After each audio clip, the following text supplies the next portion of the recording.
240 ಬಾರಿ ಹೇಳ್ತಾರೆ.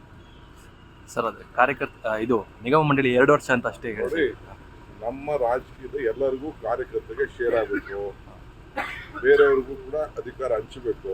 ಆ ದೃಷ್ಟಿಯಿಂದ ಎಲ್ಲರಿಗೂ ಹೇಳಿದ್ದೀವಿ 2 ವರ್ಷ ಅಂತ ಹೇಳಿದ್ದೀವಿ. 2 ವರ್ಷ ಮಧ್ಯದಲ್ಲಿ ಎಲೆಕ್ಷನ್ಸ್ಗಳು ಬರ್ತದೆ, ಕೋಡ್ ಆಫ್ ಕಂಡಕ್ಟ್ ಇರ್ತದೆ. ಆ ದೃಷ್ಟಿಯಿಂದ ಈಗಾಗಲೇ 6 ತಿಂಗಳಾಗಿದೆ.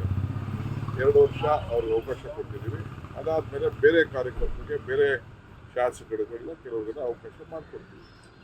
This is the party stand, high command stand. High command ಕೊಟ್ಟಿರುವಂಥ ಸೂತ್ರನ ನಾವು ಅನುಷ್ಠಾನಕ್ಕೆ ತರ್ತೀವಿ. ಇಲ್ಲಿ ಸಿದ್ದರಾಮಯ್ಯನವ್ರದ್ದು ಏನಿಲ್ಲ, ಡಿ ಕೆ ಶಿವಕುಮಾರ್ದು ಏನಿಲ್ಲ. ಪಕ್ಷ ಎಲ್ಲರಿಗೂ ಇರೋಂಥ ಬೇಕಾದಷ್ಟು ಜನ ಕಾರ್ಯಕರ್ತರು ದುಡಿದಂಥವ್ರು ಇದ್ದಾರೆ, ಈ ಪಕ್ಷ ಅಧಿಕಾರಕ್ಕೆ ತಂದವರು ಇದ್ದಾರೆ.